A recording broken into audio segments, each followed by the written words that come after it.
ओम नमः सिद्धेभ्य। मंगलमय मंगल करण पीतराग विख्यात। नमो ताहि जाते भय आदि करि मंगल करि हो महाग्रंथ करण को काज। जाते मिले समाज सब पावै निज परिवार।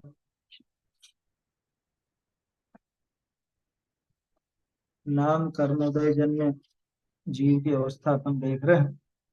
नाम कर्म के उदय में जीव को क्या क्या मिलता है और उसमें जीव की कैसी कैसी दशा होती है। कल अपनी बात चल रही थी इसमें शरीर का संबंध नाम कर्म के उदय से होता है ना। और उसमें भी तरह तरह के विशेष उसमें अपने को देखने को मिलते हैं। वर्ण आदि का विशेष होता है ना। और मतलब सबका रंग अलग अलग नजर आता है, स्थूल सूक्ष्म ये भी होता है। स्थूल सूक्ष्म नाम कर्म के भेद है ना। स्थूल सूक्ष्म माने सूक्ष्म और बादर। सूक्ष्म और बादर बोलो या सूक्ष्म और स्थूल बोलो एक ही बात है। स्थूल माने बादर। अपन बादर हैं या सूक्ष्म। बादर तो एकेंद्रीय के भेद है ना। तो वो होता है जो टकराता है तो आर पार नहीं होता। हाँ ये एक विशेषता है। ये बादर की परिभाषा है कि जो खुद दूसरे को रोके और दूसरे से रुके उसका नाम बादर। और जो सूक्ष्म होते हैं ना जैसे सूक्ष्म जीव हैं वो रुकते नहीं है। वो हमारे बर्तन की क्या कहें अपन बर्तन की जो स्टील है वो स्टील के भी आर पार हो जाएंगे वो। सूक्ष्म जीव ऐसे होता है ना। तो ये समझना अपने ये सूक्ष्म और बादर की परिभाषा क्या। सूक्ष्म जो स्वयं किसी से रुके नहीं और दूसरे को रोक नहीं सके वो सूक्ष्म। और ये शरीर के भेद है। जीव कोई सूक्ष्म या स्थूल नहीं होता है ना। जीव तो असंख्य प्रदेश यही से। और बादर वो जो खुद दूसरों को रोके और दूसरे से रुक सके उसका नाम बादर। तो बहुत से लोग जो ये समझते हैं कि सिर्फ एकेंद्रिय के भेद होते होंगे सूक्ष्म और बादर। ऐसा नहीं है ना। जो भी दो इंद्रिय से लगा के पंचेंद्रिय वो सब तो बादर हैं ही सही। उनमें तो सोचने की जरूरत ही नहीं वो सब तो बादर ही है। एकेंद्रिय में जरूर अपन सूक्ष्म और बादर का भेद लगाया करते हैं। इसके अलावा और भी बात हुई थी। मन मिलता है। मन कहाँ पे होता है। हृदय स्थान में बीचों बीच है ना। 8 पंखुड़ियों के फूले हुए कमल के समान ऐसा होता है। और मंडी उधर है। नहीं नहीं नहीं भाव मन तो जैसे भाव इंद्रिय है कि नहीं। भाव इंद्रिय किसकी है। ज्ञान की पर्याय। भाव मन भी वही। भाव मन भी मति शुद्ध ज्ञान की पर्याय का नाम है। भावना को प्रयोग जैसे राग आदि और फिर दूसरी चीजें। नहीं जानने के काम के हैं ये। भावेंद्रिय किसको कहा लब्धि उपयोगो भावेंद्रियम है ना। निवृत्त्युपकरणे द्रव्येन्द्रियम लब्धि उपयोगो भावेंद्रियम इसी सूत्र सूत्र आता है ना परिभाषा आती है इसी। तो जो द्रव्येंद्रिय है वो तो बाहर की है वो पुद्गल की। और भावेंद्रिय है वो ज्ञान की पर्याय का नाम है।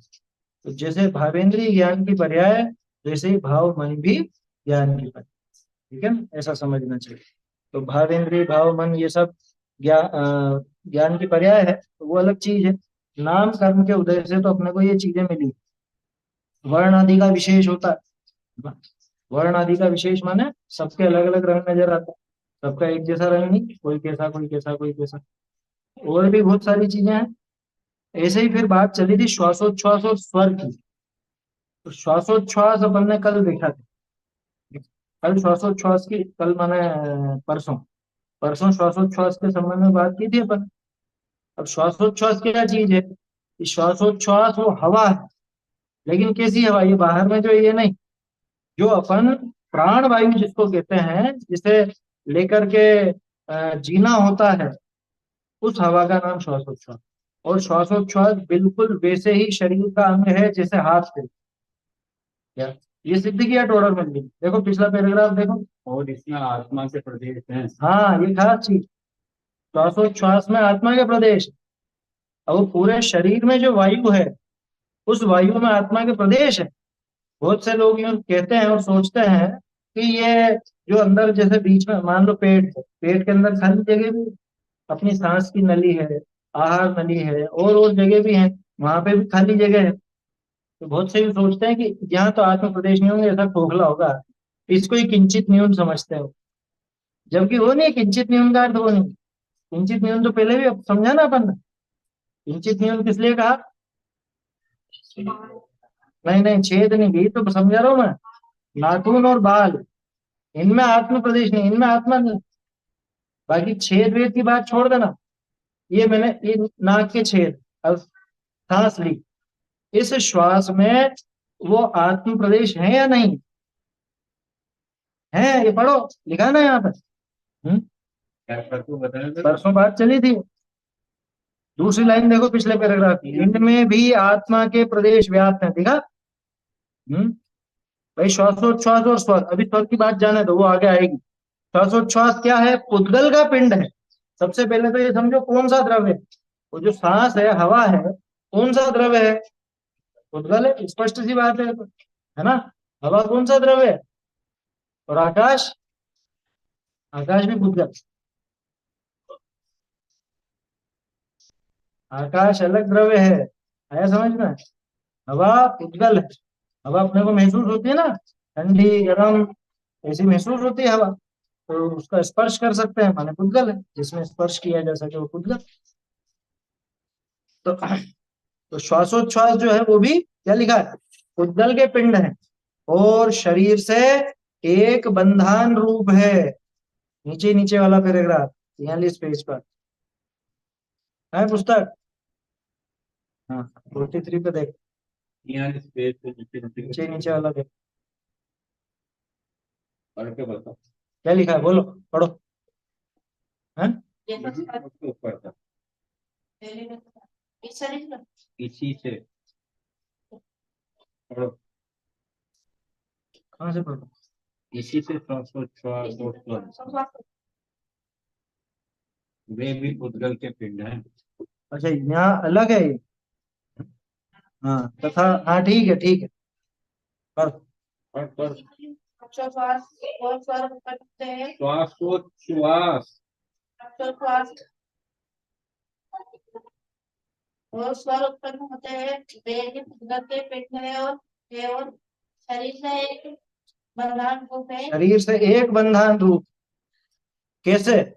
कि जैसे ये सब चीजों का खून, हाँ, मांस हड्डी इत्यादि, इन सब का एक बंधन है ना, ये सब पूरा बंधा हुआ है, ऐसे ही वो श्वासोच्छ्वास का भी एक बंधन है शरीर के साथ।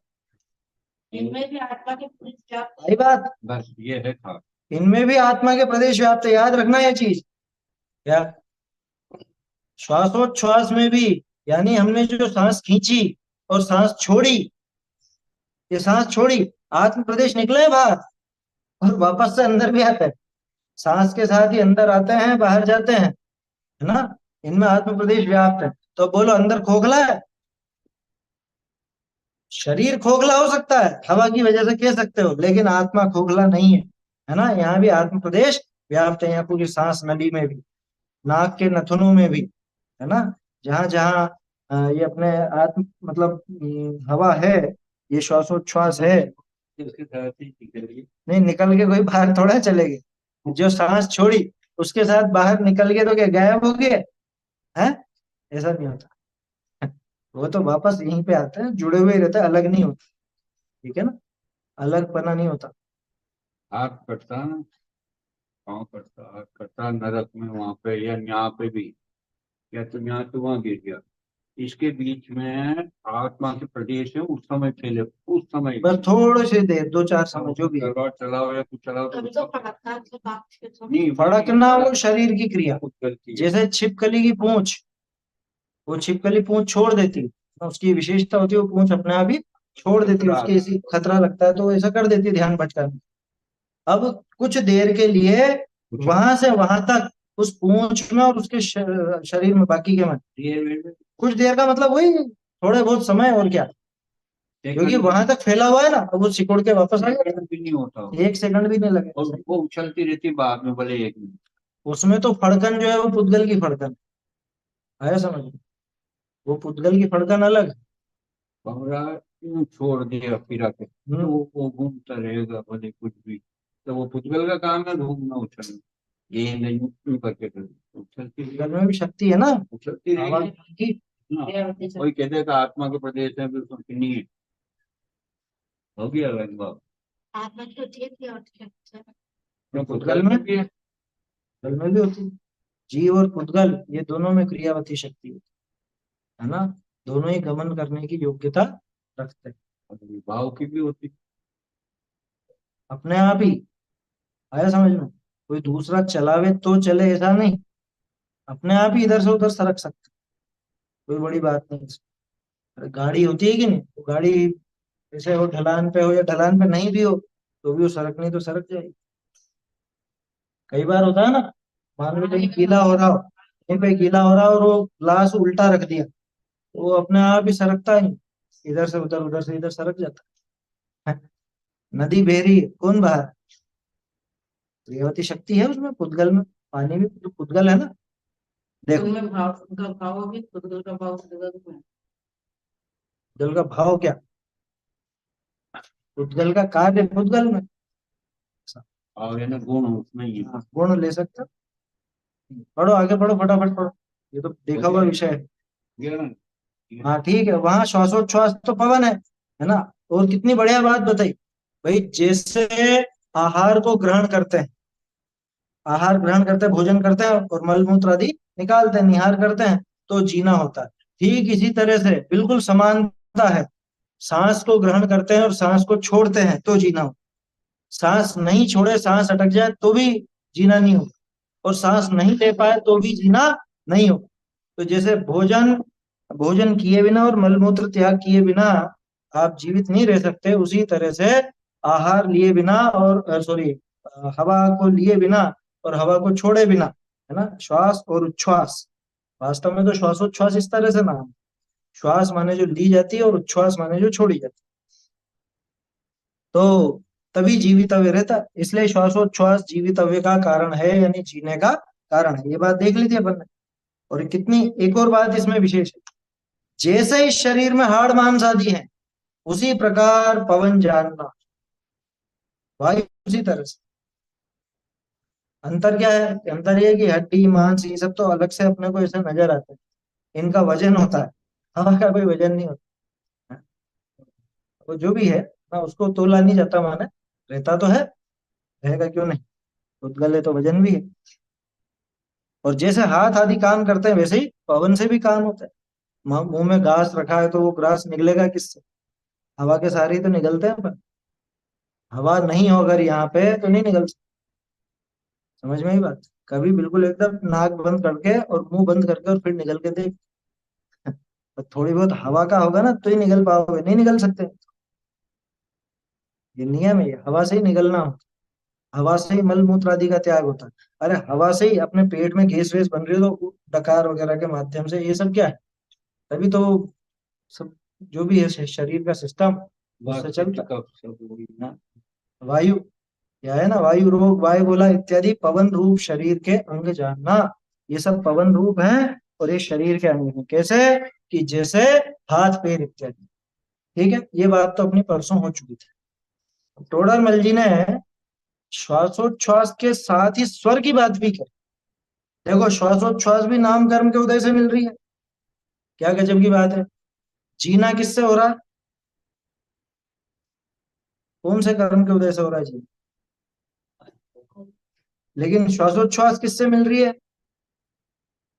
तो ये जोड़े चलते हैं इनके आपस में, है ना, जोड़े चलते हैं। पहले भी अपन ने देखा ना भाई, जिसका जैसे मति ज्ञानावरण का ऐसा क्षयोक्षम होगा कि वो सुनने की शक्ति उसको होगी, तो इधर नाम कर्म से उसको पंचेंद्रिय वाला शरीर भी मिले। आयु कर्म से पंचेंद्रिय बना नहीं मिलता, पंचेंद्रिय बना मिलता है नाम कर्म से। आयु कर्म से तो सिर्फ शरीर में ठहरना होता है। ऐसे ही यहाँ पे समझना आप, श्वासोच्छ्वास ये नाम कर्म से मिल रहा है और श्वासोच्छ्वास से जीवित रहता है ना। और आयु कर्म, आयु कर्म के कारण शरीर में टिका रहता है। तो इनका परस्पर में ऐसा संबंध है कि इधर तो आयु का अंतिम निषेध खिरा और उधर श्वासोच्छ्वास भी बंद। दोनों काम एक साथ, ऐसा इनका आपस में जोड़ा है। श्वासोच्छ्वास नाम कर्म से मिला। अब स्वर, स्वर की बात आ गई। स्वर भी नाम कर्म से अपने को मिलता है। देखो बहुरी स्वर है तो शब्द है। तो जैसे वीणा की तात को हलाए भाषा रूप होने योग्य पुद्गल स्कंद हैं, ते साक्षर व अनक्षर शब्द रूप परिणमे। ऐसे तालवा होठ इत्यादि अंगनी को हलाए भाषा पर्याप्ति विषय ग्रहे पुद्गल स्कंद हैं, ते साक्षर अनक्षर शब्द रूप परिणमे हैं। कहाँ पढ़ रहे हैं? 44 पेज पर आ जाओ। ये स्वर का बहुत बढ़िया सिस्टम है ना, बता रहे हैं कि कैसे होता है। वीणा होती है, वीणा, वीणा देखी, इसको कहते हैं वीणा। तार होते हैं जिसके अंदर, है ना। अब नए जमाने में तो गिटार चल गए, गिटार सितार वगैरह। हाँ, सितार वीणा एक जैसी है, कुल मिला के तार से बजाया जाता है ना। जैसे वीणा की तात को हलाए, तात यानी उसका जो वो क्या बोलते हैं, तार। पहले ये स्टील के नहीं होते थे तार, पहले अलग होते थे। प्लास्टिक के नाड़े, बाल के, बांस के होते। बांस के भी होते हैं, बांस के तो अभी भी होते हैं, बांस की भी बनाई जाती है चीज। और जानवरों की आंत के भी बनाए जाते हैं, है समझ में। कुछ ऐसे वाद्य यंत्र अभी भी जिनमें वो तार, वो जानवरों के अंग से, आंत वगैरह से उसको उसको बारीक बारीक करके और ऐसे उससे बनाते हैं, उनको सुखा करके बनाते थोड़ी होता है वो तबले और का वो बेस बेस। हैं। वो अलग है, वो अलग, वो भी वो ज्यादा अलग चीज है ना। ऐसे बहुत सारे हैं वाद्य यंत्र। सितार वितार में, वीणा में तो नहीं होता, वीणा में तो तार लोहे का ही होता है, उसमें तो लोहे का ही लगता है। खैर, अपने को उसकी डिटेल में नहीं जाना। खास चीज ये है कि वीणा कैसे बजी। वीणा का तार ऐसे हिलाया, उसकी तात को हिलाया, तो तात को हिलाने पर क्या होगा? आवाज आई। आवाज किसकी आई बताओ? पुद्गल, पुद्गल की आवाज है। लेकिन क्या सभी पुद्गल आवाज वाले हैं? सभी तो नहीं है। जो पुद्गल भाषा रूप होने योग्य हैं, आवाज रूप, शब्द रूप होने योग्य, भाषा नहीं कहना चाहिए, शब्द रूप, ये लिखा ना यहाँ तक। तात को हलाए भाषा रूप होने योग्य पुद्गल स्कंद हैं। ऐसे पुद्गल स्कंद जो भाषा रूप हो सकते हैं, यानी आवाज रूप हो सकते हैं। तो क्या पुद्गलों में सब में शब्द नहीं होते? हम्म,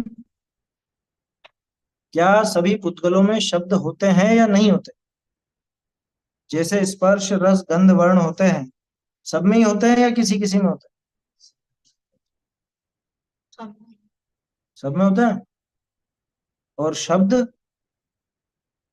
शब्द भी सब में है। नहीं, वो भाषा रूप विशेष। देखो, इसमें ध्यान रखना, पुद्गल की परिभाषा जब भी पढ़ोगे तो उसमें आएगा स्पर्श रस गंध वर्ण वत्ता पुद्गला, यानी स्पर्श रस गंध वर्ण वाले पुद्गल होते हैं। कभी पढ़ी क्या ऐसी परिभाषा जिसमें स्पर्श रस गंध वर्ण शब्द पाए जाते हो वो पुद्गल? कभी नहीं मिलेगी ये परिभाषा। दिमाग में प्रश्न उठना चाहिए ऐसा। हम लोग पढ़ते थे तब ऐसा 2-1 साल तक वो जवाब नहीं मिला इस बात का, कि ये इसको, इसमें शब्द को शामिल क्यों नहीं किया, परिभाषा में शब्द को शामिल क्यों नहीं किया? है ध्यान? नहीं है? पंचास्तिकाय संग्रह के अंदर है इसका जवाब। क्योंकि शब्द जो है वो उद्गल की पर्याय है, वो गुण नहीं। और परिभाषा में जो लिए ना स्पर्श रस गंध वर्ण, ये सब गुण है, ये पर्याय नहीं है। एक पुद्गल का परमाणु भी होगा तो उसका कुछ ना कुछ स्पर्श, कुछ ना कुछ रस, कुछ ना कुछ गंध, कुछ ना कुछ वर्ण जरूर, है ना। ये गुण है, ये हर एक पुद्गल में मिलेंगे, चाहे वो स्कंद रूप हो चाहे परमाणु रूप। लेकिन शब्द, शब्द कभी भी परमाणु में होता ही नहीं। स्कंद होगा, और वो भी ऐसा स्कंद जो बजने पर आवाज करे, जो आपस में टकराने पर आवाज करे, ऐसा स्कंद होगा तो वो शब्द बन गया। वहां ऐसा लिखा, स्पर्श गुण की एक पर्याय है शब्द, क्योंकि स्पर्श हुए बिना शब्द होता नहीं है। स्पर्श के बिना शब्द नहीं होगा। ये रात में ये सब ये पूरी दीवारें और ये सब यहीं रहे ना, अभी भी हैं, आवाज कर रही है क्या? कुछ भी आवाज नहीं करती, लेकिन इससे कुछ ना कुछ ऐसा किया अपन तो आवाज आ जाएगी। कोई भी चीज वो जब आपस में टकराएगी, जो पुद्गल आपस में टकराएंगे तभी जाकर के आवाज पैदा होती है। इसलिए शब्द को गुण नहीं कहा, क्योंकि गुण होता तो परमाणु में भी पाया जाता, परमाणु में वो पाया ही नहीं जाता तो गुण क्यों कहे। स्कंधों में भी चुपचाप किसी स्कंध में नहीं होता, दो स्कंध जब आपस में टकराते हैं और वो भी जो आवाज होने योग्य हो, वो बहुत से पुद्गल स्कंध ऐसे भी होते हैं जो टकराए तो भी आवाज नहीं, ऐसे बहुत सारे स्कंद होते हैं, या बहुत कम आवाज हो उनकी। लकड़ी की तो बहुत आवाज होती है। अरे रुई है, रुई, दो रुई को आपस में टकराओ, क्या आवाज आएगी? दो रुई के फाइल हो और दोनों को ऐसे ऐसे टकराओ, क्या आवाज आएगी? हो सकती है बहुत कम आती हो, लेकिन नहीं है ना, वो पकड़ में आने जैसे नहीं। बहुत सारे ऐसे पदार्थ हैं जो आपस में टकराने पे, तुम केमिस्ट्री में भी पढ़ोगे कुछ कुछ ऐसे केमिकल वो इनमें भी टकराए तो भी कुछ भी आवाज, कोई आवाज नहीं। तो इसलिए देखो क्या लिखा टोडर मल जी की, मतलब पढ़ के ऐसा मन गदगद हो जाता है। क्या कहा?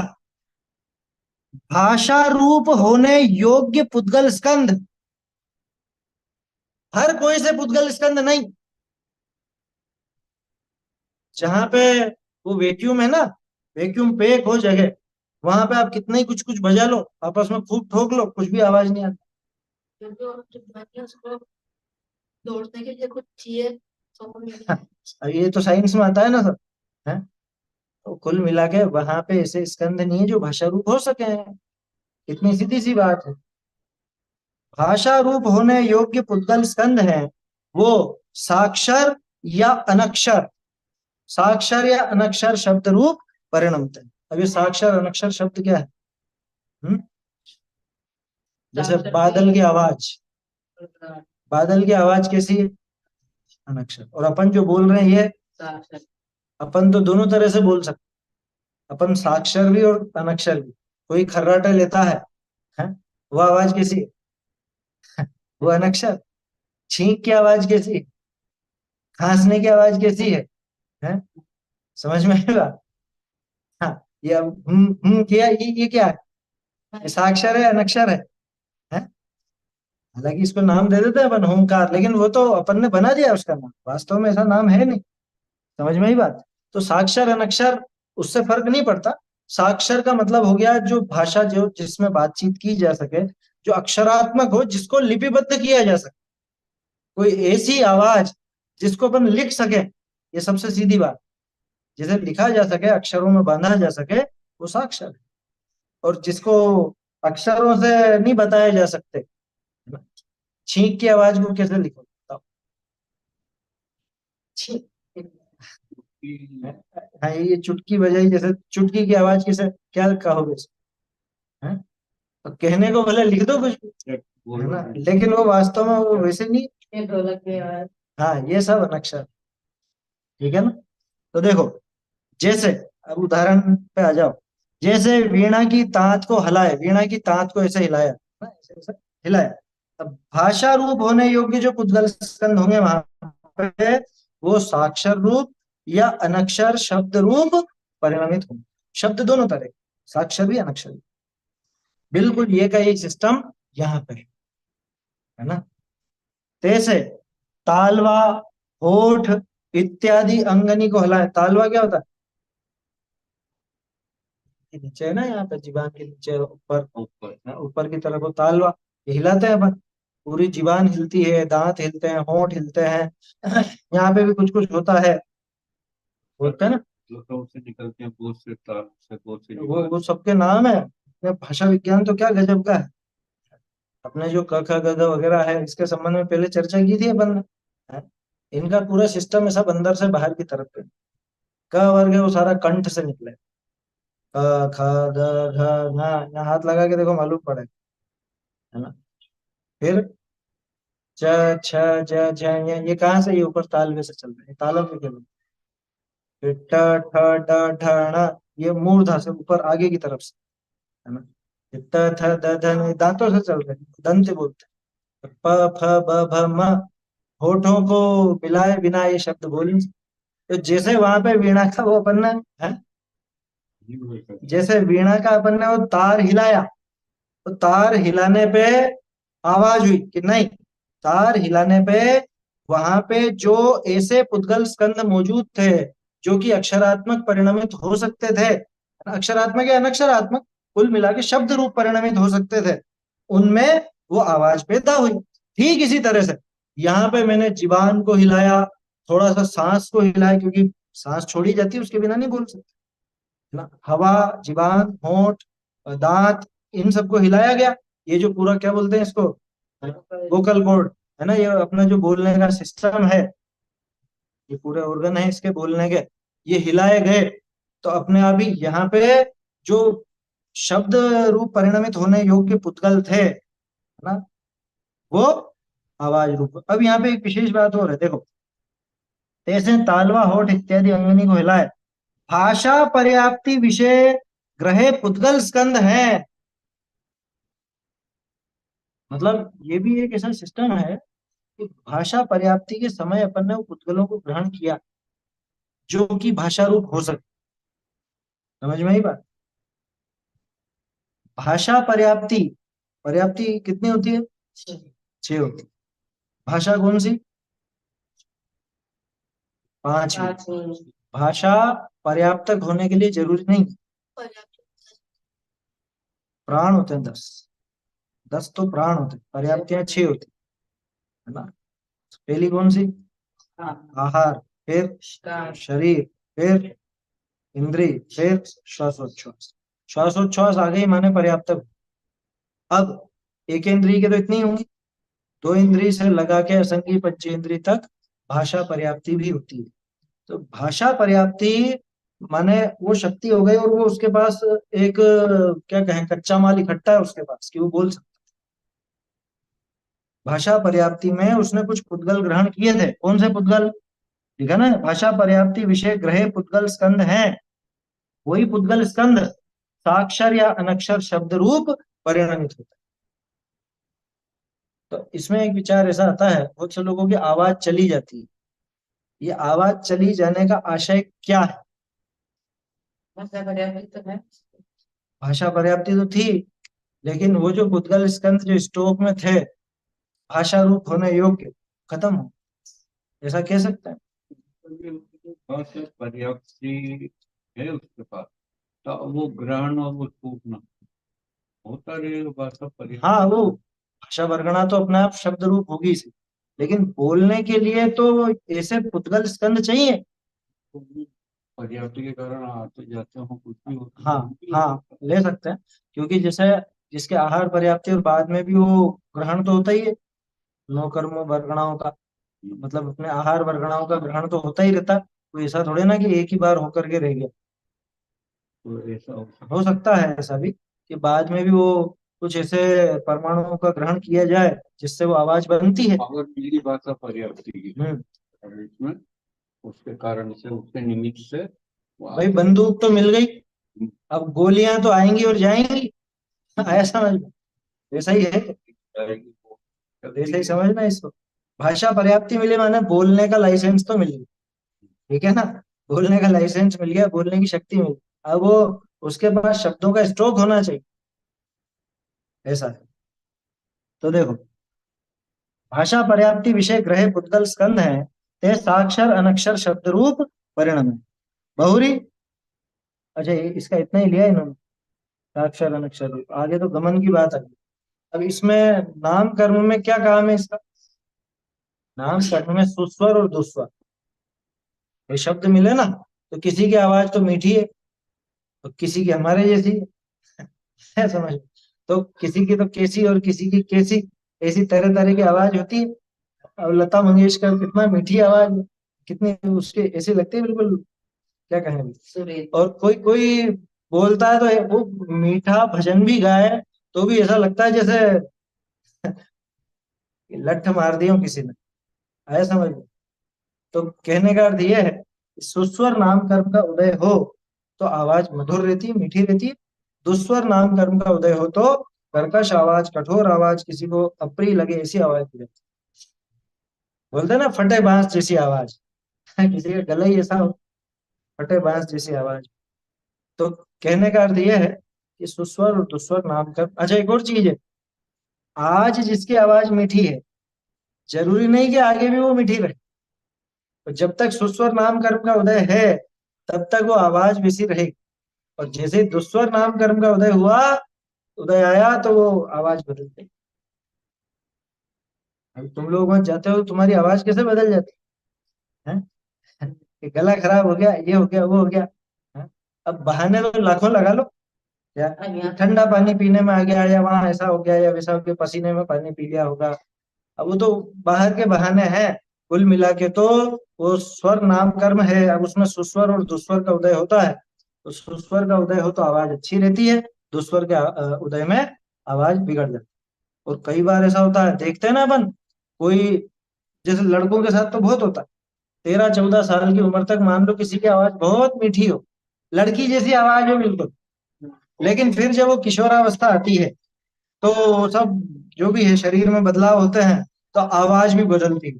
और बाद में थोड़े समय में, 1 आध साल के अंदर ही उसकी आवाज ऐसी हो जाती है कि अरे इसकी आवाज को क्या हुआ, पहले तो एकदम लड़की जैसी मीठी आवाज थी, और अब जो ऐसी मोटी मोटी सी आवाज हो। तो ये अंतर पड़ जाता है। एक बच्चा जो भी बोलता है, भले साफ शब्दों में बोलता है ना, लेकिन बड़ा होने पर आवाज बदलती है ना, ऐसा है। बोलिए।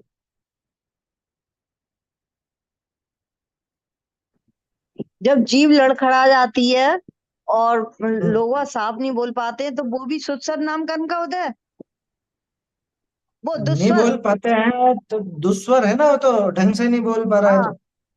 अच्छा, और दुस्वर नाम, और डॉक्टर दवाई देते हैं, गला ठीक हो जाता है, तो फिर आवाज सही हो जाती, तो हाँ, तो क्या हो गया, सुस्वर नामकरण का उदय आया, इधर से दवाई भी लग गई और वो आवाज ठीक हो गई। जिस दवाई खूब ले लो और दुस्वर नामकरण का उदय हो तो आवाज ठीक नहीं होने वाली। होते हैं ना बहुत असर से नहीं कि करे। अरे साहब खूब इलाज करा लिया, खूब इलाज करा लिया, लेकिन हो ही नहीं रहा, क्योंकि सिस्टम तो सुस्वर और दुस्वर के पास है इसका। बहुत हमारे सामने। हम्म। तो पंडित जी, ऐसा दृढ़ श्रद्धान करे इंसान तो उसको दवाइयां भी लेने की जरूरत नहीं है। हाँ, अगर इतना राग टूट जाए तो नहीं लेगा दवाई, लेकिन वो राग बाकी है तो हाँ, दवाई भी लेगा। श्रद्धांत से नहीं चलेगा केवल काम। हाँ, ये भी है इसमें भाई। श्रद्धान आप खूब ही कर लो, अच्छा, लेकिन अगर निरोग रहने जैसा नाम कर्म का उदय नहीं है तो कोरे श्रद्धान के बल पे थोड़े निरोग रहे। कषाय भी टूटे जब राग भी। वो तो दवाई, हाँ, वो जो उन्होंने उदाहरण लिया कि दवाई नहीं ले, तो नहीं कैसे ले, कि भाई श्रद्धा तो पक्की है कि दवाई से मैं जीता नहीं, दवाई से मैं ठीक होता नहीं, ये तो श्रद्धा पक्की, लेकिन उतना राग टूटना भी तो चाहिए, उतनी कषाय कम हो, उतना राग टूटे, तो फिर वो दवाई का राग टूट करके फिर कितनी नहीं मुझे जरूरत, छोड़ देता। सब सम्यक दृष्टि राम जी आदि सब जानते थे, सीता मेरी नीर। हम्म। फिर भी वो वचन का विकल्प आया तो वो वैसा राग तो आया, ऐसा। शादी का विकल्प वचन का है। मैं दुकान पर ताला लगा के जाता, सम्यक दृष्टि। हाँ, समझ में आ रही है बात। देखिए, तो तैसे तालवा होठ इत्यादि अंगनी को हलाएं, भाषा पर्याप्त विषय ग्रहे, उद्गत स्कंध है, ते साक्षर अनक्षर शब्द रूप परिणमे हैं। वो साक्षर अनक्षर शब्द रूप परिणमित होते हैं। बहुरी, आगे देखो, शुभ अशुभ गमनादिक हो है, शुभ अशुभ गमन भी होते हैं। अभी शुभ अशुभ गमन क्या चीज, प्रशस्त और अप्रशस्त विहायो गति, ये गमन। किसी की चाल कैसी और किसी की चाल कैसी, कोई तो बिल्कुल ऐसा सही में डगमगाता डगमगाता चलता है, और किसी की चाल बिल्कुल एकदम स्ट्रेट, बिल्कुल सीधी है। अब बहुत से तो अपनी चाल खराब कर लेते हैं। स्त्रियां विशेष तौर पर खराब कर लेती हैं जान करके। आया समझ में? जान करके ऐसे चाल बनाना, या वो क्या हील हील वाली सैंडल पहने या टाइट कपड़े पहन ले, तो चाल तो बिगड़नी ही बिगड़नी है उसमें, जिसमें ना खुद को आराम है और कमर वगैरह सब, रीढ़ की हड्डी सब बिगड़ जाती है ना। खैर, स्वाध्यायी जनों के ऐसे खोटे शौक नहीं होते। सामान्य रूप से जैसा जो है वो ठीक है, बाकी ऐसा नहीं होता किसी को। तो क्या कहा, शुभ अशुभ गमनादि हो है। यहाँ ऐसा जानना, जैसे दो पुरुषनी के एक दंडी बेड़ी, तहाँ एक पुरुष गमनादि किया चाहे और दूसरा भी गमन गमनादि करे तो गमनादि होए सके। दोनों विषय एक बैठी रहे तो गमनादि हो ही सके ना। एक दूसरा, और दोनों विषय एक बलवान होए तो दूसरे को भी खोस खींची ले जाए। ठीक है, उदाहरण समझ लो पहले। एक दंडी बेड़ी किसको कहा? स्कूल में बचपन में रेस खेली होती, तीन टांग रेस होती थी। कैसी होती है? दो जने रहते हैं, एक का सीधा पैर और दूसरे का उल्टा पैर, इनको आपस में रस्सी से बांध दिया गया है ना। तो जोड़े में होती है वो रेस। अब दोनों को दौड़ लगानी, दोनों का कॉम्बिनेशन सही होगा तो जीतेंगे, दोनों का कॉम्बिनेशन बिगड़ेगा तो हारेंगे। खैर, जीत हार से अपने को मतलब नहीं, लेकिन अब इसमें क्या है बात कि एक को तो थोड़ी सी मक्कारी सूझ रही है, उसने कहा कि नहीं जीतना, मेरे दोस्त को जिताऊंगा, मैं इसको क्यों जिताऊं। तो वो दूसरा तो चलने की कोशिश कर रहा है, लेकिन ये जान करके गिर जाए तो क्या होगा, चल नहीं पाए। एक दंडी बेड़ी, एक ही डंडे से बांधी हुई बेड़ी। अरे यूं समझ लो, पुलिस वाले ने हथकड़ी में चोर को फांस लिया, और हथकड़ी के दो सिरे होते हैं, एक सिरा चोर की कलाई में, एक सिरा अपनी कलाई में। अब बोलो क्या होगा? ये दोनों साथ साथ जाएंगे तो चले जाएंगे, एक जाए और दूसरा भी साथ में जाए तो जाना होगा, एक जाए और दूसरा साथ में नहीं जाए तो जाना नहीं होगा। वो पुलिस वाला तो खींच रहा है उसको खूब, लेकिन ये ज्यादा ताकतवर है, तो ये हिल ही नहीं रहा है यहाँ से कि नहीं जाऊं, ये ऐसे खींच करके बैठा है। हाँ, वो अगले में है। एक बलवान, फिर आगे का। हाँ, तो पहले तो यूं समझो, एक दंडी बेड़ी माने वो एक साथ है, उनका एक जोड़ा है बिल्कुल। तो एक चले और दूसरा भी चले तो चलना होगा। गमन आदि, आदि लिखा ना, आदि में क्या, ये हाथ है, ठीक है ना। तो दोनों का हाथ ऐसे बांध रखे, इसने हाथ हिलाया और इसने भी हिलाया, तो दोनों के वो हाथ हिल सके। अरे बहुत बढ़िया उदाहरण बताता हूँ। कुछ 4-5 साल पहले से वो खबर आई थी, सिर से जुड़ी हुई बहनों की। क्या, ऐसे बहुत सारे प्रसंग होते हैं, शरीर के कोई अंग से, पीठ से जुड़े हुए हैं, सिर से जुड़े हुए हैं, ऐसे। हाँ, ऐसे जुड़वा रहते हैं कि उनका शरीर का अंग आपस में जुड़ा हुआ है।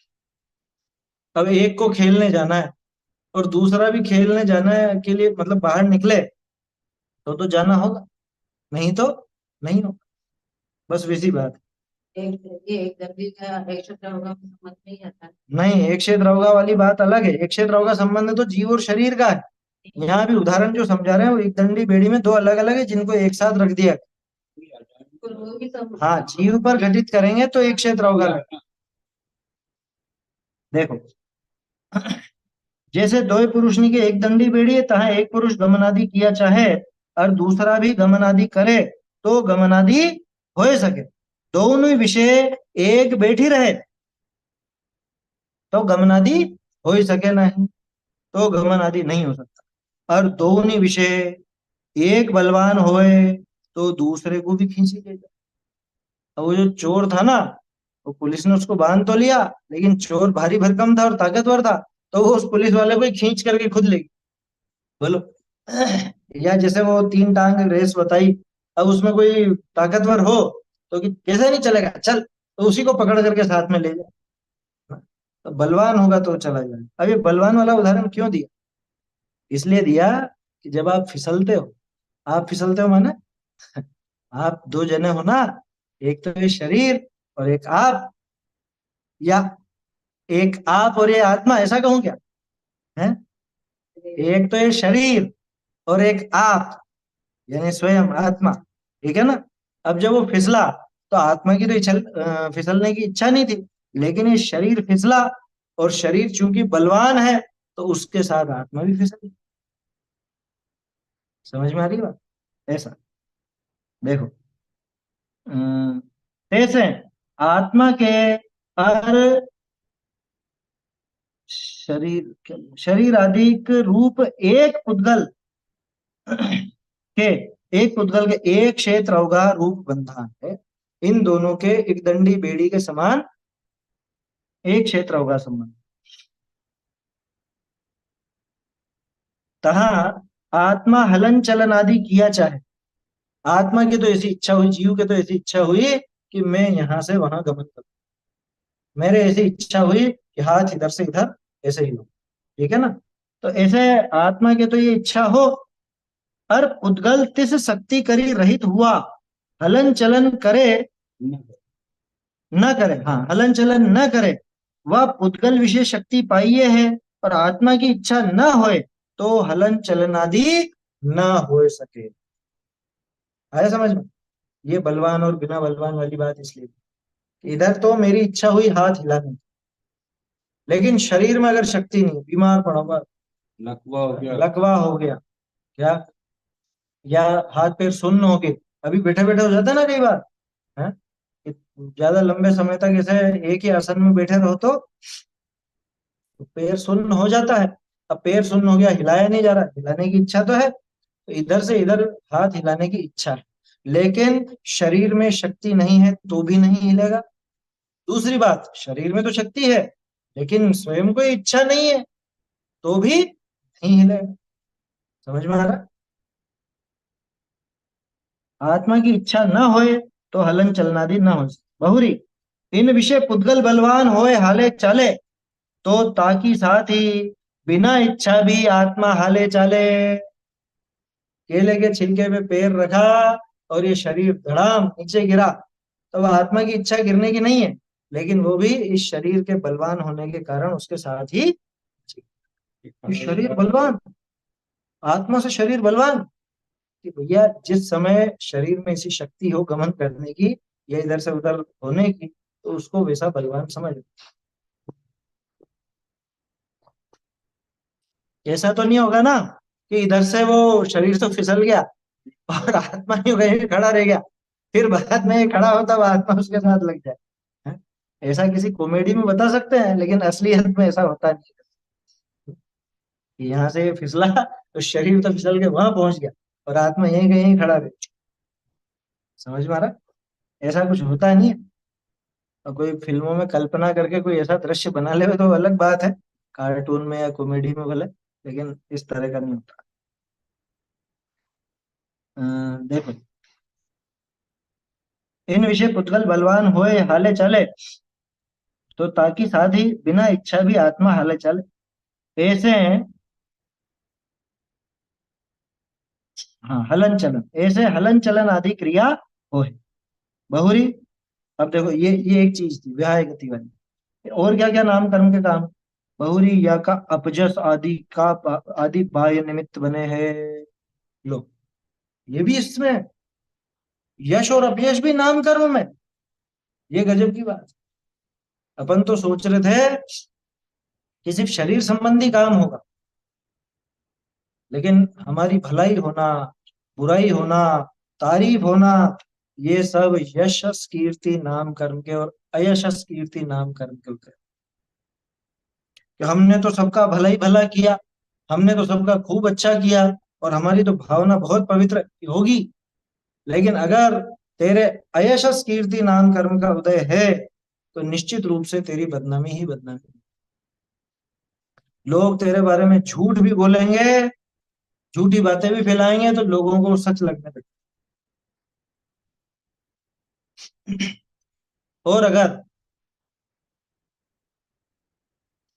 अगर यशस कीर्ति नाम कर्म का उदय है तो चाहे कितना भी बुरा कर लो, चाहे कितना भी पाप करो, लेकिन यशस कीर्ति नाम कर्म के उदय से तारीफ ही मिलेगी, वहां पे बुराई नहीं मिलेगी।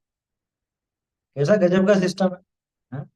मतलब हमारे भले बुरे करने का कुछ नहीं भैया, इससे आगे का कर्म बन रहा है ना, वो ये तो पीछे जो बांध के आया उसकी वजह से मिल रहा है ना। ये वर्तमान में आपने जो भलाई की है उससे भलाई मिले या उससे आपका ये नाम फैले, ऐसा नियम नहीं है, ये तो पिछला उदय में आ रहा है। ठीक है, ऐसे एक कार्य निपजे है, तीन करी मोह के अनुसार आत्मा सुखी दुखी भी हो है। हाँ, ऐसे सब कार्य निष्पन्न होते हैं, और इनमें खास चीज क्या, मोह के अनुसार, जैसा मोह साथ में है, जैसे मान लो अभी अपन ने जो भी इतने सारे उदाहरण निकले ना, वो वर्ण के, स्पर्श रस गंध वर्ण के, उनके निकले। किसी का रंग थोड़ा सांवला है, ठीक है ना, काला ही है मान लो, या बिल्कुल ब्लैक एंड व्हाइट जैसा ब्लैक। अब लेकिन उसके बाद भी उसको ऐसी कषाय नहीं है, उसको ऐसा मोह नहीं है कि अरे मैं बहुत काला हूँ, लोग मुझे देख के हंसेंगे या कुछ ऐसे, उसको ऐसे भाव नहीं है, तो उसको कोई दुख नहीं है उससे, उसका मोह वैसा बलवान नहीं है। हाँ? और दूसरी तरफ बिल्कुल गोरा चिट्टा हो, लेकिन थोड़ा बहुत भी उसको ऐसा तिल हो या दाग हो या कुछ भी ऐसा लगे तो अरे मेरे ऐसा है, मेरे वैसा है, या थोड़ा सा रंग सांवला हो गया, तो वो उसमें परेशान होता है, या नहीं भी हो तो भी परेशान होता रहता है। सीधी सी बात है, जिनके हिये में मोह करे थे हर्ष शोक, वही इसमें सुखी और दुखी होते हैं, सुख दुख मानते हैं, वास्तव में इससे सुख दुख है नहीं, क्योंकि नाम कर्म के उदय में कोई सुख दुख नहीं। ठीक है ना। हाँ। आत्मा सुखी दुखी भी हो किसके अनुसार? नाम कर्म के उदय के अनुसार है। क्या पढ़ा है अभी? मोह के उदय के अनुसार। नाम कर्म के उदय में तो बाहर में ऐसे काम होंगे, संयोग मिलेंगे, शरीर दशा होगी, है ना, लेकिन अब साथ में मोह कैसा है, उस मोह के अनुसार ही आत्मा सुखी दुखी भी होता है। उदयते स्वयं वैसे नाम कर्म के नाना प्रकार रचना हो है। नाम कर्म के ऐसे तरह तरह का उदय आता है, तो अपने आप ही नाना प्रकार की ऐसी रचना बन जाती है। और कोई करणहारा है नहीं, और कोई करने वाला कुछ इसमें नहीं।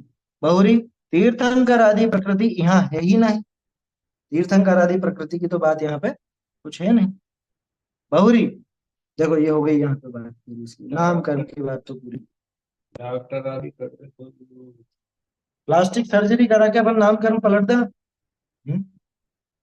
ये नाम कर्म अगर तेरा पलटाव मारने वाला होगा तो तू सर्जरी कराएगा या नहीं भी कराएगा तो वो आकार वैसा बदलेगा ही, है ना। और कई बार तो ऐसा हो जाता है सर्जरी फेल हो जाती है, प्लास्टिक सर्जरी फेल होगी क्या, कि अभी तक तो इसका नाम कर्म का उदय ठीक था, लेकिन इसने तीव्र मोह के वश होकर के ऐसा पाप बांधा जो इसका वो नाम कर्म बिगड़ गया। तो अब क्या होगा कि वो सर्जरी बिगड़ करके, और बिल्कुल ऐसा, जैसे मान लो किसी ने होंठों की सर्जरी करा, ठीक है ना, और नाम कर्म बिगड़ने वाला हो, तो फिर ऐसे होंठ हो जाएंगे जैसे मधुमक्खियों ने काट लिया। समझ में। और फिर पहले जैसा ठीक लगता था अब वो बिल्कुल ऐसा भद्दा सा लगने लग जाए। इतने सारे किस्से हुए, मोटी औरतों ने इन्होंने कराया है हाँ। दुबला होने के लिए, तो वो शरीर लटक गया, चमड़ी लटक गई ऐसे। और होगी ऐसी, बिल्कुल हाँ। सब बिगड़ गया शरीर। काफी ही सरल। खाने चेहरा पीने के बिगड़ अलावा गया, शरीर बिगड़ वही वो शरीर के हिसाब से हड्डियां तो फैल चुकी थी, अब वो इधर से तो दुबला हो गया भले या दुबली हो गई, लेकिन हड्डियां तो जो आकार है सही रहेगा ना, तो उसमें बहुत अजीब बेशेप से लगने लगता कितने परिचित हैं। है। होते हैं ऐसे खूब लोग होते हैं। कुल मिला के नाम कर्म जैसा है शरीर की दशा तो वैसी होगी। ठीक है ना, ये ध्यान रखना। तो नाम कर्म के जिम्मे जो काम है उसमें हम हमारी दखलंदाजी क्यों करें? ठीक है, चलने दो जैसा है सो। हम उसको बदलना चाहते हैं, सभी पलटना चाहते हैं, जितने भी शरीर का कुछ भी संस्कार करते हैं वो उस नाम कर्म को पलटना चाहते हैं। सफेद बालों को काला करना चाहते हैं, और थोड़े सांवले गाल हो तो गोरा करना चाहते हैं, ज्यादा गोरा हो तो थोड़ा सांवला करना चाहते हैं, पता नहीं क्या क्या बुद्धि फिरती।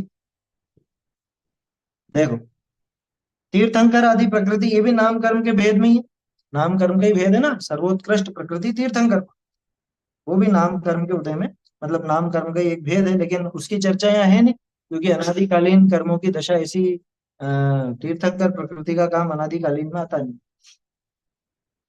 अंतिम बहुरी गोत्र कर्म करी ऊंचा नीचा कुल विषय उपजना हो है। गोत्र कर्म में क्या होता है कि उच्च या नीच कुल में उपजना। अब इसमें पहले हम बहुत कंफ्यूज होते थे कि जानवरों में कैसे लगे, नारकियों में कैसे लगे, हैं? भाई नारकियों के तो सबके नीच गोत्र ही है, तिर्यंचों के भी सबके नीच गोत्र ही समझना। पहले मैं यूं सोचता था कि जैसे हाँ कि कोई शेर वगैरह जो ऊंचे जानवर कहलाते हैं ना, ये तो उच्च गोत्र, लेकिन वो गलत है। फिर यूं सोचने लगा मैं कि अलग अलग नस्ल के होते हैं ना जानवर, जैसे मान लो कुत्ता है, तो अब तो देशी कुत्ता या जिसकी कोई कीमत नहीं हो वो नीच गोत्र का, और वो पोमेरियन हो, बुलडॉग हो, शेफर्ड हो, जर्मन शेफर्ड वगैरह, ये उच्च गोत्र का। लेकिन ऐसा भी नहीं है। क्यों? क्योंकि वो कीमत तो हमने करी है ना। हम्म वो कीमत तो हमने की। बाद में पता चला कि सिद्धांत ग्रंथों के अनुसार तिर्यंचों के नीच गोत्र हैं। मनुष्य में ये उच्च और नीच का भेद बनता है, और देवों में बनता है। देवों में भी कह सकते हैं, देवों में कह सकते हैं, जैसे वो अभियोग्य जाति के, किल्विशिक जाति के, और ऐसे नीच जाति के भी होते हैं ना। देव भी कई प्रकार के होते हैं। बहुत से देव ऐसे होते हैं जिनको इंद्र की सभा में प्रवेश की अनुमति नहीं, वो वहां प्रवेश ही नहीं कर सकते, बाहर खड़े रहो, उधर बाहर। ऐसे हैं वहां पर भी। समाज जैसे हाँ है, 10 प्रकार के रहते हैं। हाँ 10 प्रकार के तो ऊपर वाले रहते हैं सब। तो ऐसे अलग अलग तरह के भेद हैं, है ना। देवों में कई प्रकार के भेद हैं। तो वहां समझना उच्च गोत्र नीच गोत्र। गोत्र कर्म के क्या, गोत्र कर्म करी ऊंचा नीचा कुल विषय उपज ना हो। अपने काई का उदय उच्च गोत्र है, समझ में। जैन कुल मिल गया, उच्च गोत्र का उदय है समझ में। कदाचित नहीं भी मिला हो, लेकिन जैन दर्शन पढ़ने को मिल गया, जैन शासन अपने को मिल गया, समझने को मिल गया, समझ लेना गोत्र अपने आप ऊंचा हो गया। क्या नीचे वाला कौन? नीचे वालों की तो क्या कहें, जैसे शूद्र जिनको कहा जाता है वो नीचे कुल के कहलाते हैं। नीच गोत्र के उदय से शूद्र की गिनती आती है। इसमें ब्राह्मण, गोत्र पलटना भी इसको नहीं आता है, आगे हाँ आगे तीसरे में है शायद। तो खैर होता है, कोई ऐसी दिक्कत वाली बात नहीं। अरे सबसे बड़ी चीज, गोत्र कर्म मोक्ष मार्ग में आड़े नहीं आएगा। आपको कोई बाधा नहीं दे रहा है, सम्यक दर्शन प्राप्त करने में कोई बाधा कर रहा है क्या? इनमें से एक भी कर्म सम्यक दर्शन में आड़े नहीं आता।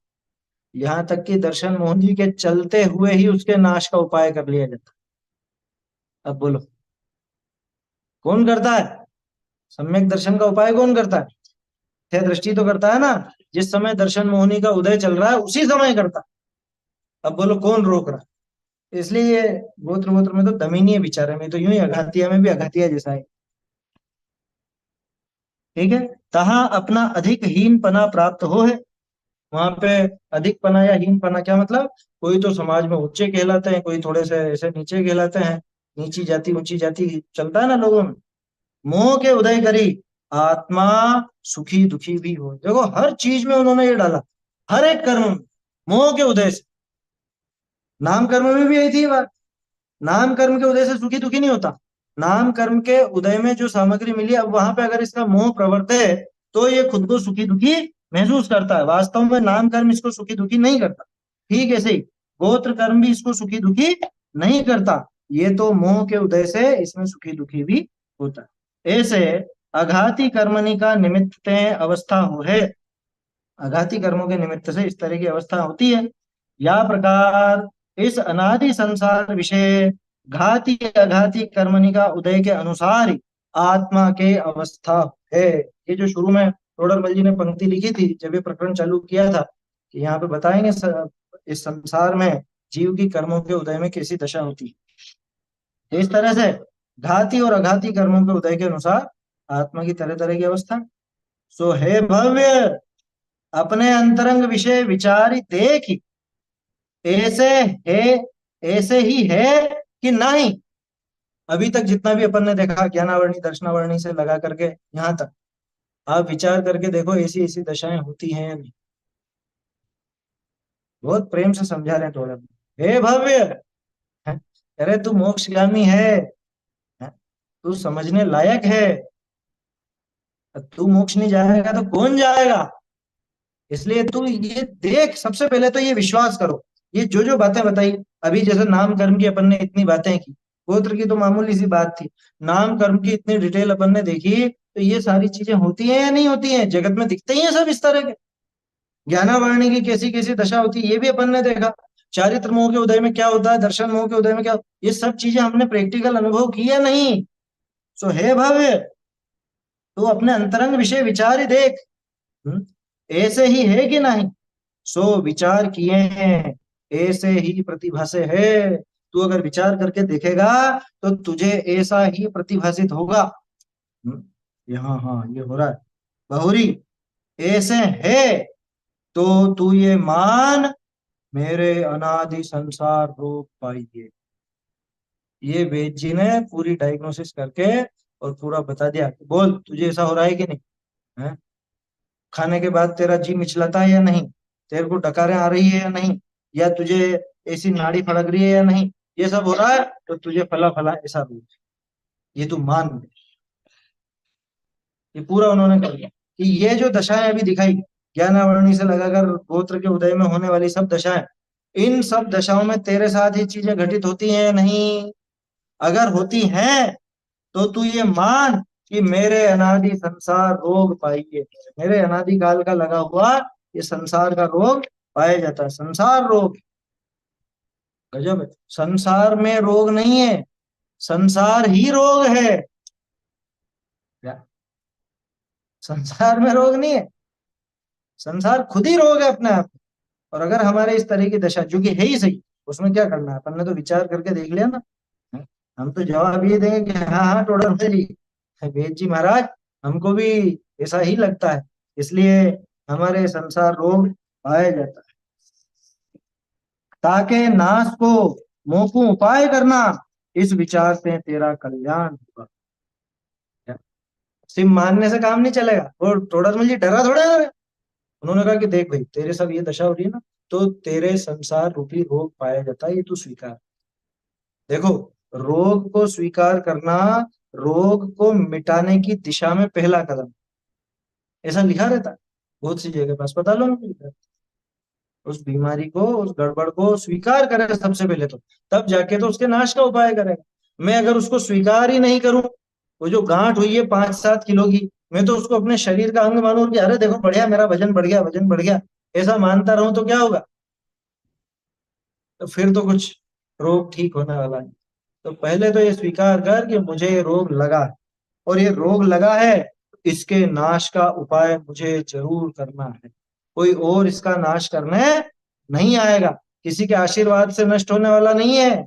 ये तो एकमात्र जिनवाणी माता का आशीर्वाद लगेगा, और वो आशीर्वाद लेने खुद जाना पड़ेगा, वो उठ करके नहीं आएगी, है ना? तो इनसे ही, देव शास्त्र गुरु से ही हमको इसका उपाय मिलेगा। इसका मुझको उपाय करना है, इस विचार से तेरा कल्याण। इति श्री मोक्ष मार्ग प्रकाशक नाम शास्त्र विषय संसार अवस्था का निरूपक द्वितीय अधिकार संपूर्ण भया, है ना? ये अधिकार का नाम था संसार अवस्था का निरूपण। इस प्रकार से मोक्ष मार्ग प्रकाशक नामक शास्त्र में संसार अवस्था का निरूपण करने वाला ये दूसरा अधिकार अपना पूरा। अब कल से अपन तीसरा अधिकार प्रारंभ करेंगे। अब क्या है? अभी तक तो देखी थी संसार दशा, अब देखेंगे संसार दुख और मोक्ष सुख का निरूपण। अभी तक दशाएं देखी थी, इन दशाओं में दुख कैसे होता है ये अब सिद्ध करेंगे टोडर मंत्र। हाँ, एक चीज और है, ये अपन ने जो ऊपर एक दंडी बेड़ी वाला उदाहरण देखा, शुभ अशुभ गमन आदि देखे, इसका पेज नंबर 81 पे कुछ है, देख लेते हैं तुरंत ही। अच्छा अच्छा, वो तो वो है, ठीक है। वहां एक क्षेत्र होगा के कारण शरीर के अंग हिलते हैं, तब वह कार्य बनता, अथवा अपनी इच्छा के बिना शरीर हिलता है, तब अपने प्रदेश भी हिलते हैं। मिला? 80 पे नीचे नीचे और 81 पे ऊपर पैराग्राफ है ये। तथा अपने को गमन आदि की या वस्तु ग्रहण आदि की इच्छा होती है। मिला है पैराग्राफ? तब अपने को अपने प्रदेशों को जैसे कार्य बने वैसे हिलाता। जीव तो अपने प्रदेशों को हिलाता है, और एक क्षेत्र होगा है, एक पेड़ी है, तो उस एक क्षेत्र होगा के कारण शरीर के अंग भी हिलते हैं, तो वो कार्य वैसे बन जाता है। नहीं, हाँ, वो 81 पे तो ऊपर ऊपर ही है, और 80 अगर पुरानी पुस्तक हो तो 80 में नीचे भी। में भी नीचे। वो पुरानी में, नई में भी वही है। नीचे नीचे दे रखा है ना, वहां एक क्षेत्र होगा के कारण शरीर के अंग हिलते हैं, आखिरी लाइन। तो ऐसा ये संबंधित बात थी। इस तरह से दूसरा अधिकार अपना पूरा हो गया। कल से अपन तीसरा अधिकार प्रारंभ करें। चैतन्य का स्मरण प्रतिक्षण ही करो रे, भव के अनंत दुख को क्षण में हरो, अक्षय अनंत निज सौख्य निधान पाओ, गाओ अरे नित इसी के गीत गाओ, निज निधि निज में बताई यह कार्य, इसके लिए जिन वंदना शत बार, वंदना शत